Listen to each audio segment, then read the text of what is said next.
Hi, welcome to In Your City Show right here at the Lou Information Station. It is happy hour, and right now, if I had a cocktail, it'd be the greatest thing in the world. I'm going to just take a swig of a hard whiskey here with the way the day is going. So hopefully you have your mocktail or your cocktail or whatever it is that makes you smile. I hope you have it and you'll have some fun with us. We're starting out today's show, of course. We're going to have Jake Brooks. He's the president of SSM Health St. Joseph Hospital in St. Charles. We are going to talk about some renovation and some more great things that help us to live in a life of wellness.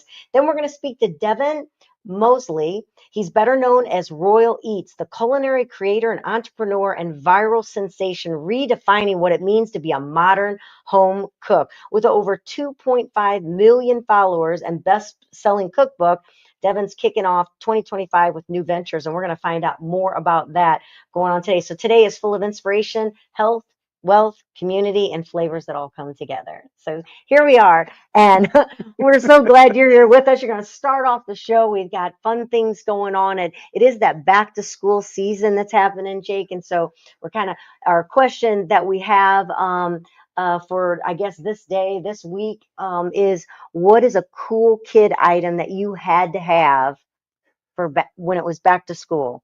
Cool kid item for back to school for me was shoes. If I could get a pair of shoes to get me back to school, that was the big deal Did for you have me. a favorite Yeah. pair back then? No, I grew You're up with young. humble beginnings. So for Oh. me, it was anything that I could get that was name brand was a big deal for me. Yeah, Yeah. I think That was me too. My dad was always the Kmart's Sears guy, but it had getting name brands like what were the jeans? And Gloria Vanderbilt were women's jeans back when Jordache. Jordache That was jeans. cool too. Yeah. I definitely had to have and there were certain styles. So if you got them, you were so happy. But we come from an era where there really wasn't a lot of name brand back then. I mean, Yeah. it was I mean, getting to Actually, um, Levi. Like yeah. they're Yeah. huge. If Yeah. Ours were things like the girls wanted a pair of these like overalls and they buttoned up. It was kind of like a new look. They weren't necessarily that it wasn't probably till getting closer to eighth grade in high school that Gloria Vanderbilt's and things like that became popular. Yeah. Whereas you seem younger than us, being the president of a hospital. Wow. That you had probably more name brand uh, capability of having, if Yeah. your parents would have allowed you or whatever, than what we may have had. Now I don't know how parents do it now with young kids, because everything is name brand, even food. I mean, I bought something at Aldi's, and our grandsons were over here, like, you've got that no name brand chips. I'm like, no, I don't. They're the UTZ, the Utz or Utz, Yeah. which are very healthy Yeah. chips, and they're Good. not no name brand. They're good chips, and they're literally made of potato oil, and they don't have 20 ingredients. You know Yeah. what the name of it the is. ingredients. He thought, since I have Doritos or taquitos or whatever it is, he thought, Nana, you got no name brand stuff in the cabinet. I'm like, even food has to be name brand for the kids. Yeah. It's a different Frightening. world that we're living in for sure. It's trying to keep them humble and helping them to understand that there's more to life than that. It's about serving others, that I think is what really grounds our kids. And I have the opportunity. I bring my kids with me to round in the hospital. We go on Cute. holidays. We bring either cookies or snacks or something. It's important. I think it's what helps us to continue to, I think, again, live out at least the mission that I'm trying to live out, and Yes. hopefully through my kids I can continue to I do love that. How old are your kids, Jake? I am blessed with a 15-year-old daughter and an 8-year-old daughter. Oh, two girls. Oh yeah, Sorry, you poor thing. two girls, and both are champions in their own right. My 15-year-old is a cheerleader and a wrestler. She got third in state last year in wrestling, and my Who's gonna 8-year-old mess with is her? yeah. Oh no, she's a bright one. She's fun. And then my 8-year-old is amazing and soccer player and cheerleader as well. So we are just full bore sprint. You have to get to Yeah. everywhere that you have to go, and that's the other thing too. Kids are so heavily involved now. Yes. I think I got to do one thing a year. It was always cheerleading or gymnastics, baton twirling. So it was pretty much one time a year. My mom was. Whereas now you're going from one thing to the next thing with the kids. It's hard to keep up. That's the truth. Sometimes it's 2 practices in a day. They leave one weight session to go to a cheerleading practice to then follow up with a wrestling practice or whatever.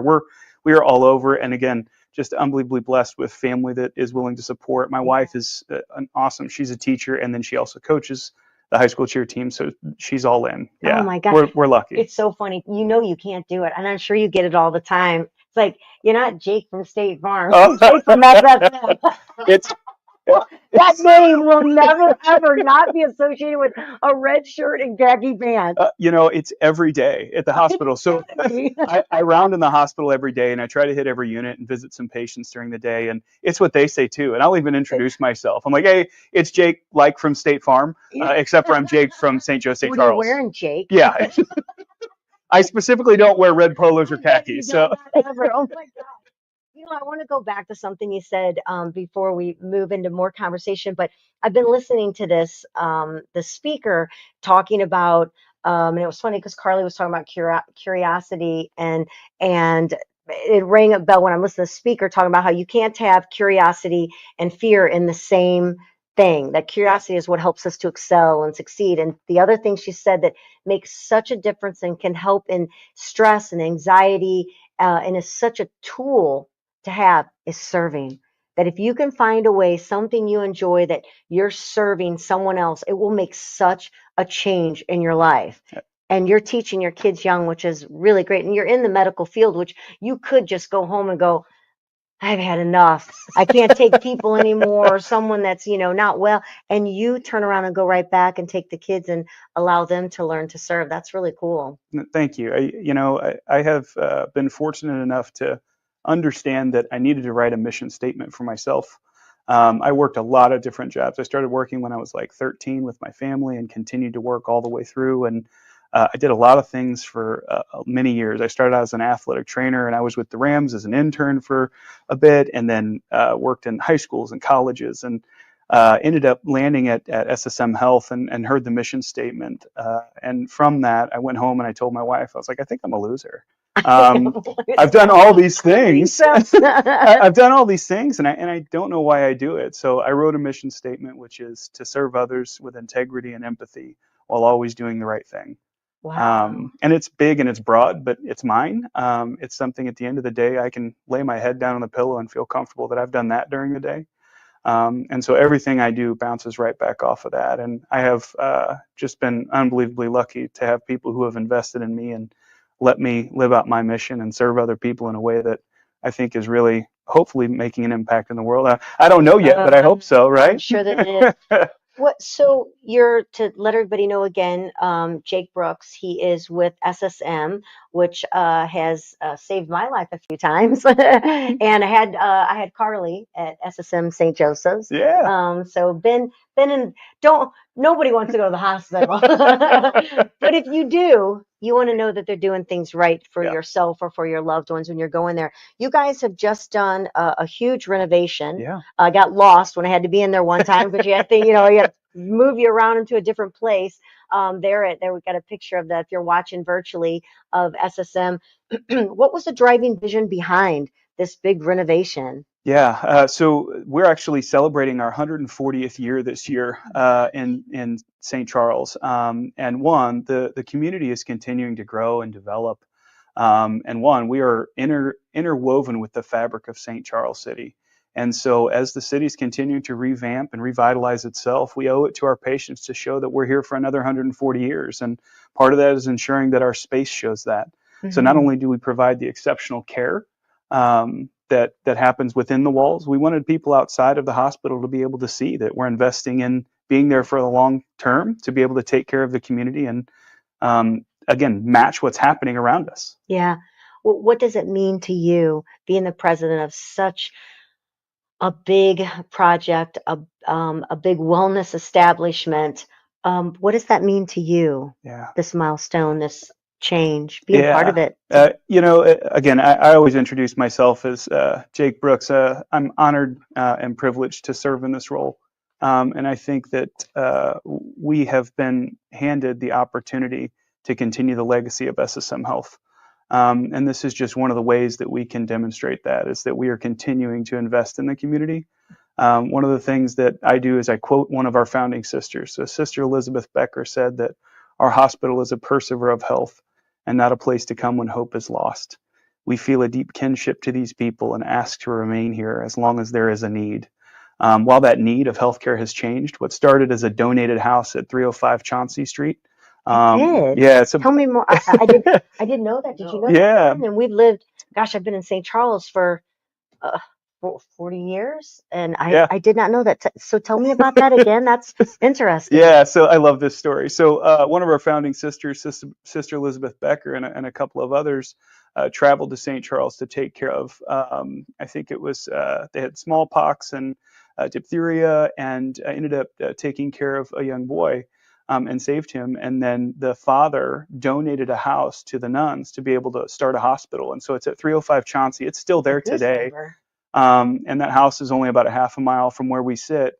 And then in a partnership with St. Peter's Church, a couple of years later, Right across the street. yeah, they actually partnered and built the first hospital. And we have the crest from that first hospital that's still on campus today in our foyer. And so from that, it built to be what is 329 beds at St. Joe St. Charles proper. We have 70 behavioral health beds at our Wentzville campus, 6 outpatient centers that range from 30,000 square foot to 100 plus thousand square foot, a surgery center, and endoscopy joint venture. We have just been unbelievably lucky to serve the community, and have had great support from our city and the county to continue to grow and develop. We just opened a new outpatient center last year. It's a 66,000 square foot outpatient facility at Highway DD and 40. And that is actually a really cool partnership. So Cardinal Glennon is our children's hospital here in St. Louis with SSM Health. And so they are the second floor, primary care specialty services for peds. And then the main level is imaging, retail pharmacy, urgent care, primary care, family med, women's health. We have just been really lucky to have the support of the community to be able to grow and serve them close to home. Yeah. How challenging is it in the medical field with, I know technology is always changing, and it's changing so fast that by the time you get something in as technology, it's already being replaced by something else that's new and more improved. How challenging is that, especially with your job, with what you do, to keep up with that? Yes. Yes. Yes is the answer. Keeping up with infrastructure is just continual, right? And part of it is ensuring that your staff is trained and understand the new equipment, and your providers are trained on the new equipment. So about 2 years ago, we purchased a robot, and I'm not sure if you've ever seen a surgical robot, but physician actually sits in kind of a little remote control area, not over the patient. They're in a corner on top of this unit. Think of a video game. And they're controlling this robot that sits over the patient, and they do surgery through little pinhole holes, and the precision that they can have with those robots is unbelievable. Because it doesn't shake, I guess, like a human body can, or a drip of sweat that can cause your eye or something too. All of it. It really is. It's faster healing because it's minimally invasive, but then through the robot, you have much more dexterity in the way that those tools work. I'll have to show you guys sometimes because it's unreal. We actually, when we purchased the robot and put it in at St. Joe St. Charles, we had them bring a demo on site, and so everybody from the community could come in and drive the robot and see what it was like.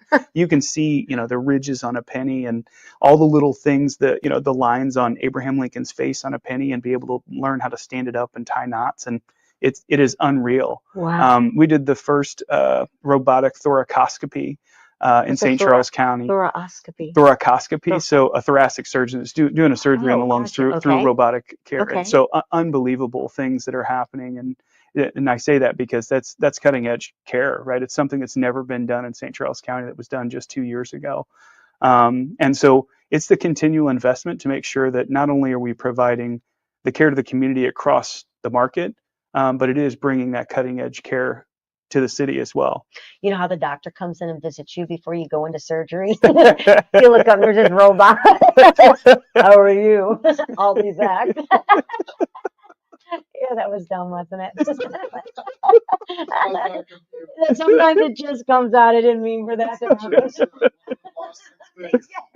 I got you. No worries. It looks a little ominous. It's kind of an overarching arm, and then there are like these hands that come down, these metal like arm hands that go in, and they go through this little hole and then open up to like a little grabber. And so it's really interesting to see. Our last show, we had Betsy Schneider on from St. Charles Community College, and they're talking about the new immersive learning. You know how like the games your kids play with the headset and they're inside fighting the battles or whatever, but now they're doing learning where they're learning biology and chemistry and these things through going in and being inside the cell, inside the body part. And I mean, I can only imagine what medical training is going to end up with, things like that, where they can actually go inside the body as walking around in a body through this, immersive, rather than watching a film, so to speak, or whatever. Yeah. So, I mean, it's just incredible what's changing. What do you think? It seems like hospitals have their niche or what they're known for, that if you have that, you'd want to be at that. Does St. Joseph have that as well, that powerful niche that you're known for? Yeah, so there's a couple of things that I'll say, which is one, every hospital wants to provide good quality care, right? We're all focused on the same things: good care, low cost, great outcomes, good experience, right? And so one of the things that I would say is that St. Charles is a thriving community hospital with high investments and lead the market in vascular, thoracics, and then we are the busiest cardiac cath lab in St. Charles County. So we take care of the most hearts of any hospital in St. Charles County. Really robust platform for that care. Past that, I think what is really different about St. Charles is the culture. It is the people who want to be there. We're a community hospital because we care about those people who are around us. I round again every day talking with patients. Our teams are integrated with our patient care. The stories that we hear every day is what's special about St. Charles. One, the clinical outcomes are amazing. Our door to balloon time for a cardiac cath or for a STEMI is less than 45 minutes. It's unreal outcomes for that care. But what I believe is more important is the culture that we create for our patients. And the way that I say it is, we owe it to our patients to provide exceptional care, but we owe it to our staff members to provide that exceptional environment for that care. And so hopefully our teams enjoy being there and the patients have the best outcomes. What about that emergency room? Go ahead, bend your head over, Gordon. Show Jake that scar. See that scar that goes from almost one ear to the other? Yeah. His skull was showing. Yep. He decided to do that right after we got married. Joe's emergency room took care of it. St. Joseph. Okay. And it's amazing because people that are in the medical arena, of course, they wanted to see the picture. Yeah. So he sent the picture. From ear to ear, you can see Even the skull. doctor, You can see every layer of the epidermis, which all the skin doctors like, you got to send that to me. Yeah. I've never seen a cut like that shows every layer. It's like, well, we didn't have time for a specialist or anything to come in. Things were moving quick, but I have to say that emergency room doctor was fantastic. I mean, he did an incredible job on his head, and other doctors, people that looked at it, which were in awe of it, were like, wow, he did an unbelievable job. He also went in there. Oh, this is awesome. I know.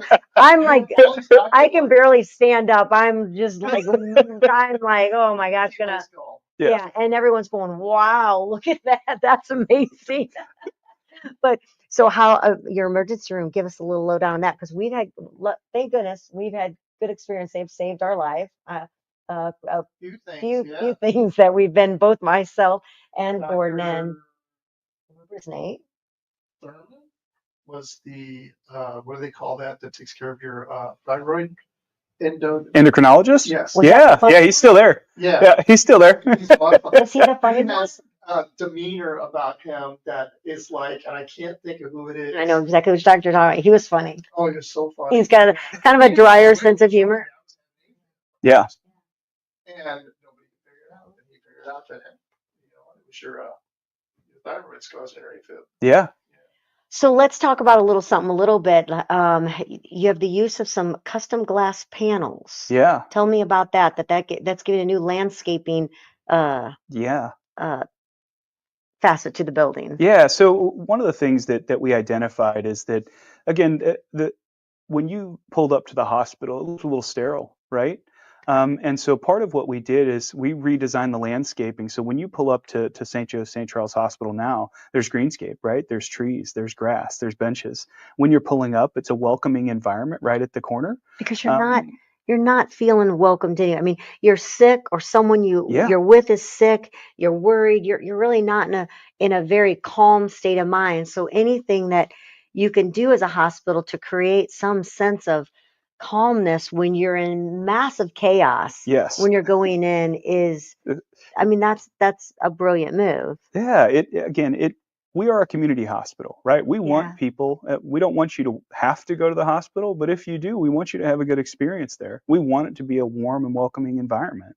And so part of it is that landscaping, and part of it is we redesigned the overhang. The way that we were set up before is that you had to park right at the overhang, and then you'd get wet as you walked in.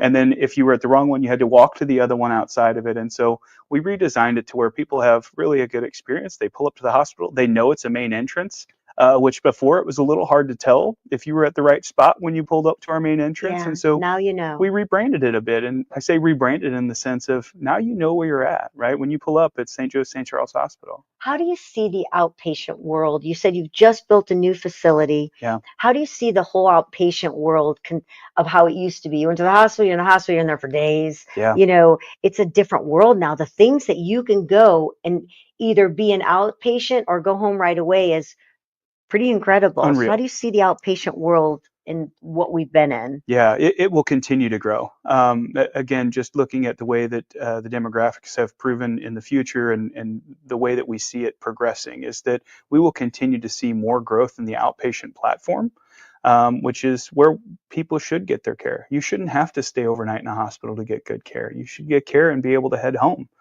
We know that when you're at a hospital, there's higher risk of things like hospital-acquired infections and/or falls and delirium if in certain cases. And so our goal is to make sure that we give you the highest level of care and get you home at the right time. Healing at Yeah. home is the right way to go, and it will continue to be that way. And there's a lot of home health care Oh that yeah, you set up with. So when they go home, because sometimes people think, who's going to help me because I'm at home and maybe they yeah, don't have a loved one or someone there for them. So you also have that ability to set that up and make sure that they're good to go when they get home. And I think you do heal faster when you're at home and have someone taking care of you rather than in the yeah. hospital room. I mean, you lose the muscle mobility because you tend to just layer Sit out. there. And That's exactly yeah. right. You don't have somewhere to go. The wife, she's going, you're not that. Get up. Now we have to stay within reason, right? You got to stay safe. So, Oh, you said AFib earlier, and yeah. so I think that that's an interesting case study. If we think about hearts alone, so in some cases, again, AFib can be fixed and treated through interventions through cardiac cath labs. And one of the things that's interesting is prior to 2020 and COVID, if you had a cardiac cath, most times you would stay over at least a day or two, sometimes three. And as we went through the pandemic, we identified that many of these patients could go home. And so Hmm. now, not many of them stay overnight after they have their cardiac cath. They go in through a radial artery or inguinal, and they can go in, fix that heart issue, and that patient goes home same day. And Yeah, you it's were like 3 unreal. days or something. So that Yeah. that would be nice to know that it changes. So Jake, it has been wonderful talking with you. Before we have to, which we do have to take it to a commercial break here. Jake Brooks, SSM, president of St. Joseph's Hospital there in St. Charles. What do you hope people feel when they walk through the new renovated doors at St. Joseph's Hospital? Yeah, hopefully they feel like it's a home away from home.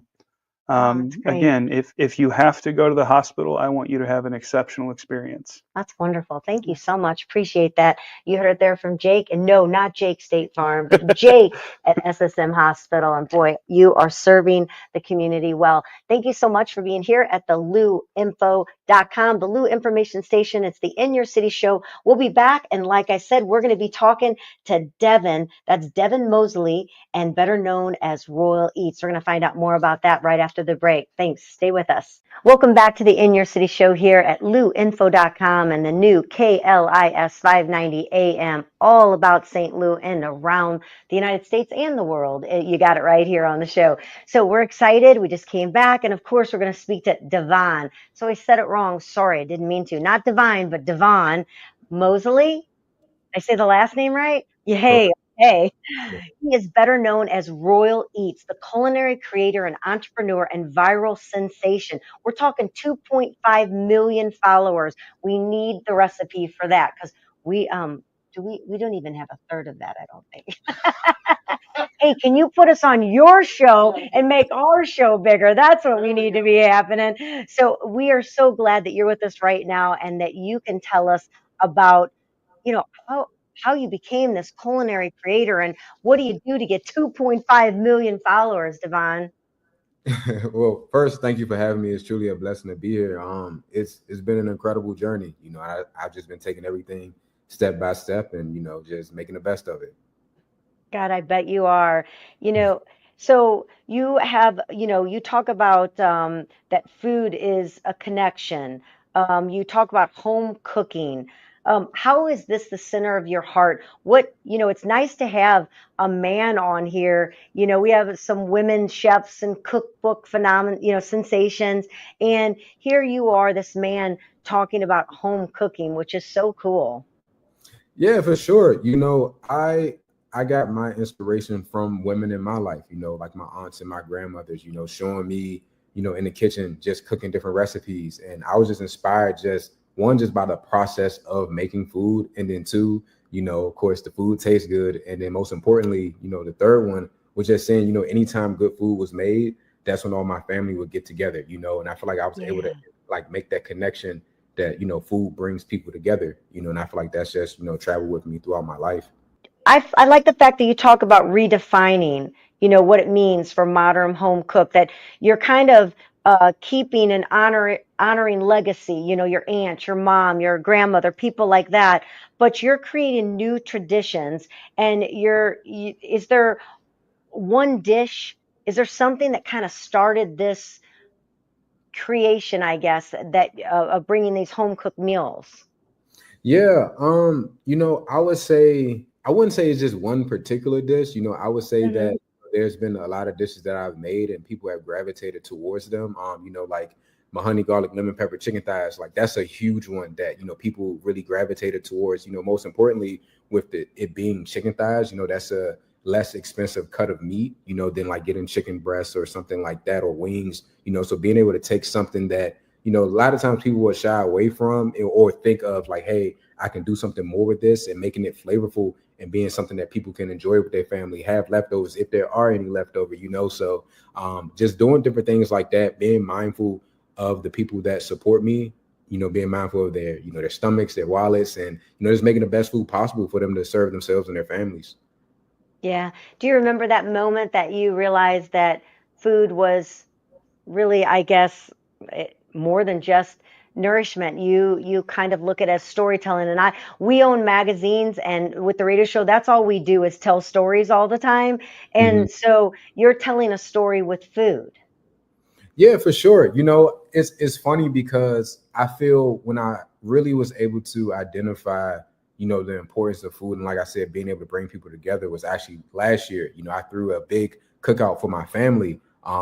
Growing up, we had a lot of cookouts, like all the time, like that was a thing. And then for years, people kind of grew apart, went to separate ways in life and things like that. Kind of the elders kind of, transitioned on into their next phase of life. So, my family kind of was separated, and I knew I was, had this thing where, I'm able to cook. So I wanted to restart that tradition with my family. And I was able to bring, many sides of my family together. And people were just so happy to see each other and be around, good food and, great music and that the whole nine. And so many people thanked me for doing that. And I think that's when I was able to see, like this is why I do, what I do, for my family, for others with their family as well. Yeah. Do you have anybody so how many brothers and sisters do you have? I have one sister, one older sister. Oh, just one sister? What Yeah. about like cousins and aunts? And is there anybody that's in your family that comes to you and says, man, I can cook better than you? You I want know, you to make my recipe. Is anybody trying to throw recipes on you that you need to do? it's actually, surprisingly the opposite. I've always looked at my family members are as superior cooks, but now when I come around, they saying, it's not Royale Eats, but I made this. They give me, high honors and respect, but I have to give it right back to them. So it's just this constant, well, your food is better. No, your food is better. But well, You've made food very approachable. What's your secret to making make cooking feel comfortable? Do you, if someone only has 20 minutes, and a tight budget, you have that go-to dish. Is there something that stuck out to you to make this more pro? A lot of times when I watch a chef, I don't even, or someone cooking, I don't even know what they're doing or what those ingredients even are. And you've found a way to make these amazing meals, but to make it approachable, to make budget conscious, like you said, with your chicken thighs versus maybe the more expensive part of the chicken. Yeah, I think it's just, me putting myself in their shoes.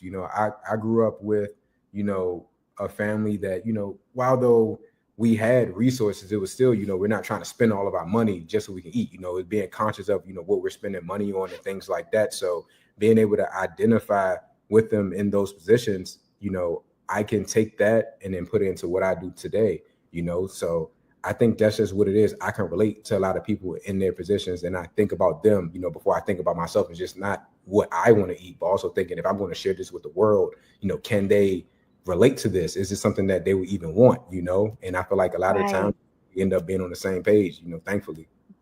That's wonderful. You built an empire on TikTok, Instagram, YouTube.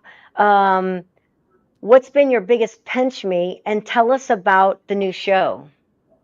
Yeah, I think it'd definitely be TikTok, just because that's a platform that's huge. So many people have access to it. You could constantly keep scrolling, find anything that you like. So for so many people to gravitate towards my content on there, and people being able to recognize me out when I'm in public, and I could tie that into with the series with Borders. When we were filming that in California, we were along a beach, filming some scenes for it.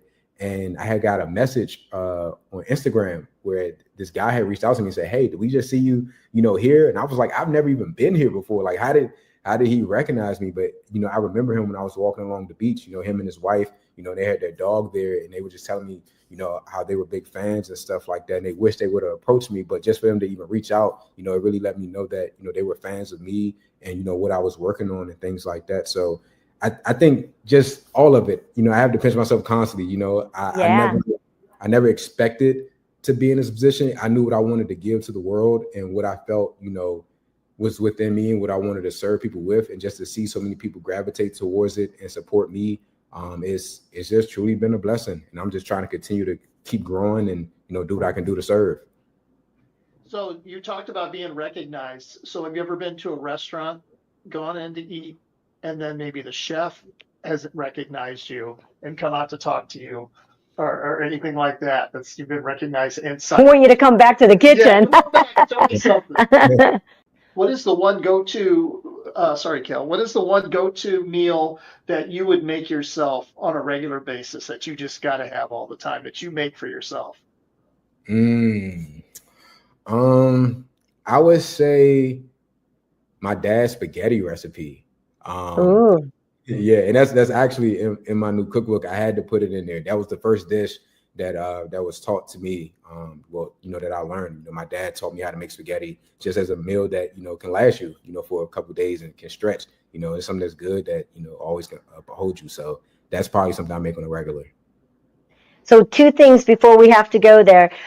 Your show, How Do You See Borders? Your show helping people connect. Where can they see this at? And then is your cookbook out? Are we able to find that as well? Yeah, so the cookbook is available for pre-order. You can go to my website, royaleeats.com. You can pre-order that now, and it will be available on November 4th. A lot of great recipes in there. If you're a new cook, definitely have something for you. If you've been cooking for years, we got something for you. Got something for everybody. With Borders, you can find that on my YouTube page, First Bite Studios.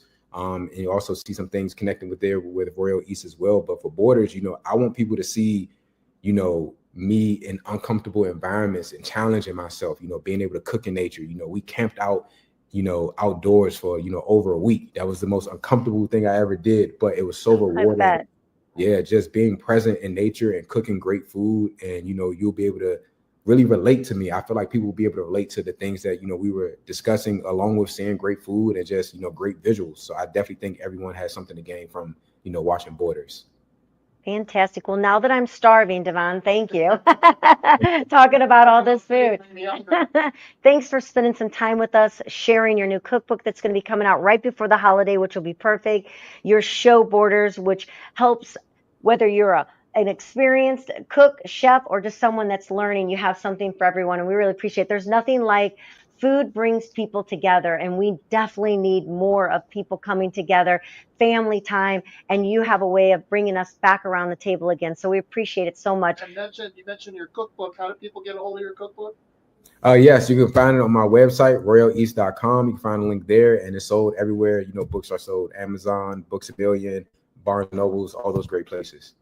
Because I got to make that spaghetti dish. Yes, and we'll make sure to put that up on for everybody to be able to get a hold of as well. So thank you so much. That's Davon Moseley, known as Royale Eats. He's doing it all, and thank you for bringing us around the table again with all your great dishes. Appreciate it. Cheers. Thank you.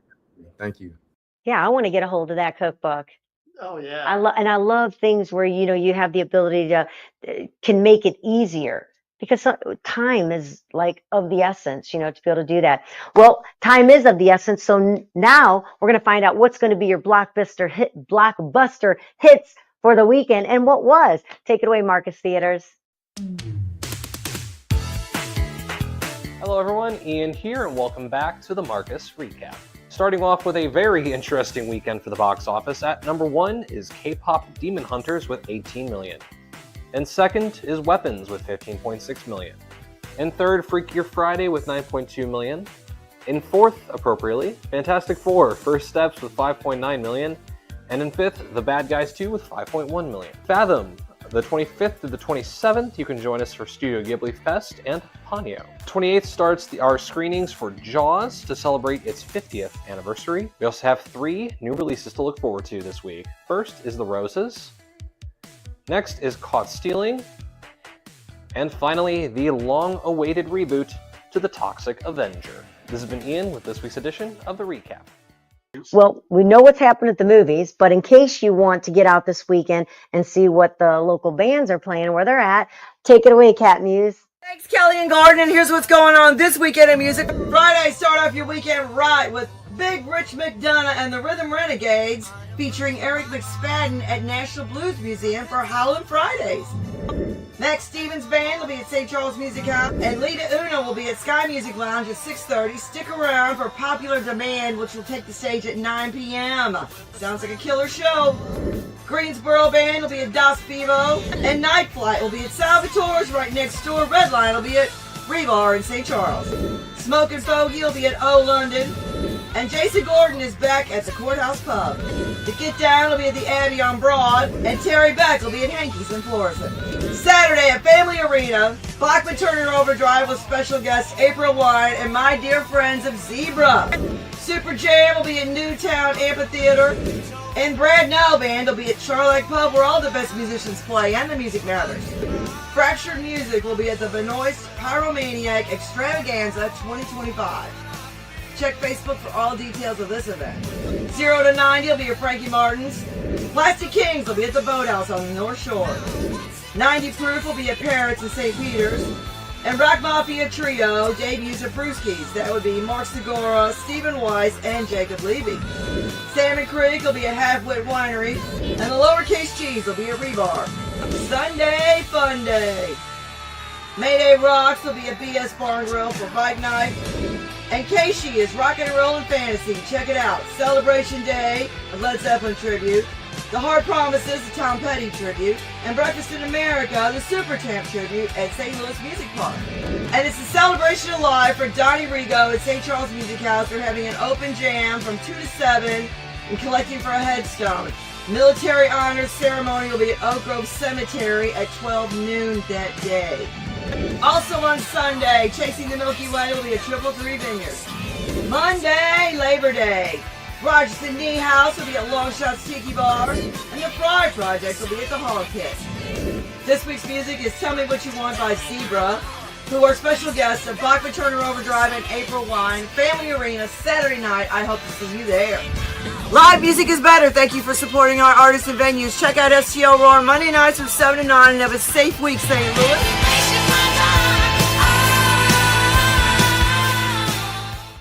Wow, so we got a lot of great bands playing this weekend, a lot of fun going on.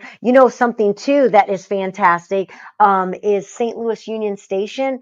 The Wheel Park has opened 3 new rides, a train-themed roller coaster, a swinging pirate ship ride, and a classic carousel. So they got new attractions at Union Station. So Kind of like a carnival boardwalk. yeah, it looks really cool. So you have to check that out. That can be something fun to do as well. They call it the locomotion roller coaster, the Buccaneer swing ride, the carousel, and of course they have the big Ferris wheel that you can go around. And the ice cream shop is like the most incredible sundaes that you can get, and different ice creams there at that parlor. So it's so much fun. Union Station is really a cool place to be able to visit, whether you live in town or if you're a tourist coming in. Our show is actually going to be live.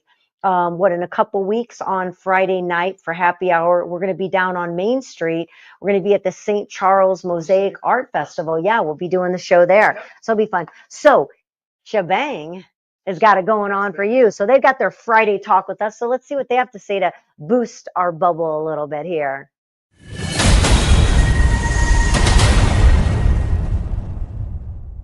Hi, and welcome to Fast Track Fridays. I'm Dodie. And I'm Laurie. And real quick, just to be clear, right off the bat, we're going to tell you guys that we are not doctors. Nope. We are just two women who've lived through enough midlife and midlife WTFs to know what feels off. Yep. And today we're going to dig into one of the most eye-rolling, worthy chapters in women's health, hysteria. Because believe it or not, the word hysteria, it literally comes from the Greek word for uterus. So right off the bat, we were screwed, basically. It's all our fault. Right. Just because we have a uterus. Yeah. Well, we didn't ask for it, but we got it. So in ancient Greece, doctors believed that if women seemed anxious, moody, or emotional, which we get all the time, it was because their uterus had gone rogue or just started wandering around in their body, kind of like it was running crazy. Yeah, it was called wandering womb syndrome. Say that 10 times fast. Right. They thought that the uterus could float up into your chest and cause shortness of breath or hysteria. So it was like, oh, hey, ma'am, your uterus is lost and needs directions. Right. So you know what the cure was? The cure was actually marriage back then and sex, because of course that's all we're good for. Right? Sex fixes everything, right? So fast forward to the Victorian era. And if a woman was tired or moody or uninterested in housework or, God forbid, sexual, she was labeled with hysteria. Right. And then came the most ridiculous treatment of all. Doctors would actually use early vibrators to give women orgasms as a way to relieve all of their hysteria. Yeah, it relieved their hysteria. Right. Yeah, so that's how vibrators were invented by men for medical purposes. Yay. Just what we want as women. Mm-hmm. Yeah. So basically women were getting dismissed and then manually handled without anyone ever asking what they actually needed or wanted. Yeah. So all of this was actually happening in clinics, not in our bedrooms, not even consensually. Yeah. It's a wild times for sure. And it's still wild times. So while the treatments have changed, the dismissal and the gaslighting, not so much. Mm-mm. No. So today, if you go to the doctor with fatigue, brain fog, or even anxiety, or God forbid, low libido, hot flashes, what do you get? Well, I got like, hey, you're in menopause. You got like a pat on the head, or your doctor might tell you that you need to get more sleep, or, just reduce your stress, or what else? You might even get an antidepressant. Yeah. Yeah. Definitely not a hormone panel. That's no usually testing. not offered. I've been to the doctor because of my symptoms. I had night sweats, mood swings. My periods were so irregular, and I still didn't get any answers. Yeah, there's a long history, unfortunately, of not listening to women. And guess what, ladies? That doesn't stop magically in menopause. No. In fact, midlife women were the most medically ignored and under-researched group of humans out here. Yeah. So yeah, the wandering womb I really have a hard time saying that. The wandering womb might be ancient history, but yeah, that medical gaslighting, unfortunately, it's still going pretty strong. Yeah. And if you've ever left an appointment from your doctor's office feeling kind of dismissed or confused, or even doubting your own body, you're not going crazy. You're definitely not alone in this whole situation. Yep. That's why we started Shebang. We are not doctors, as we've said before many times, but we are women who have been through it and still going through it. And we're building something that we wish that we had had. So our boxes are actually full of hormone-friendly products, nervous system support, and just big reminders that you're not a medical mystery. You're just in midlife, and this can be fun. Sometimes. So yeah, go to getshebang.com to grab yours, or you can follow us and join our community on Instagram at Shebang Menopause for a little more truth, some tools, and if you're feeling ragey, the place where you can express that. We will accept you just as you are. Right. So that's it for today's Fast Track Friday, and we will see you next week. Bye. Bye. Well, we've had great guests. Jake Brooks with SSM Hospital, Davon Moseley from Royale Eats, TikTok, Instagram sensation, a lot of what's going on with the bands and the theater and Shebang helping us to stay young and vibrant. And now we want your house to look good. We want your house to be young and vibrant. And that's with St. Louis Closet Coach Jennifer Williams. We appreciate her so much being part of our show, bringing us all the latest that you can do to help take your home from chaos to clarity, chaos to calm.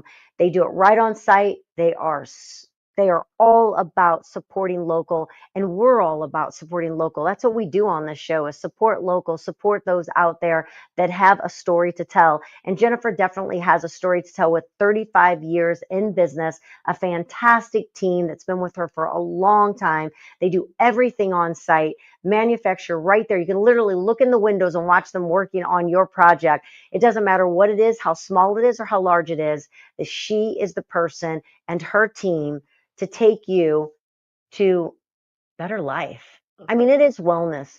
When you really have clarity and you're able to find things and keep your day going, it truly does change the way from getting dressed to finding something that you can't find normally in your house. From the Murphy beds to the mud rooms. I mean, there's just so much you can do to make life easier in your home. St. Louis Closet Co., a definite must. Check out Jennifer Williams, her family, and her team that support her, and we support her locally. So thank you.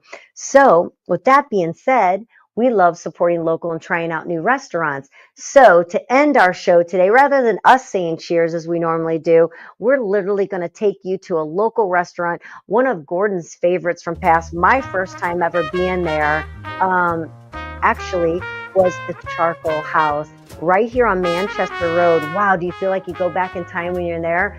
What did I try, Gordon, for the first time? Fried lobster. Wow, it was amazing.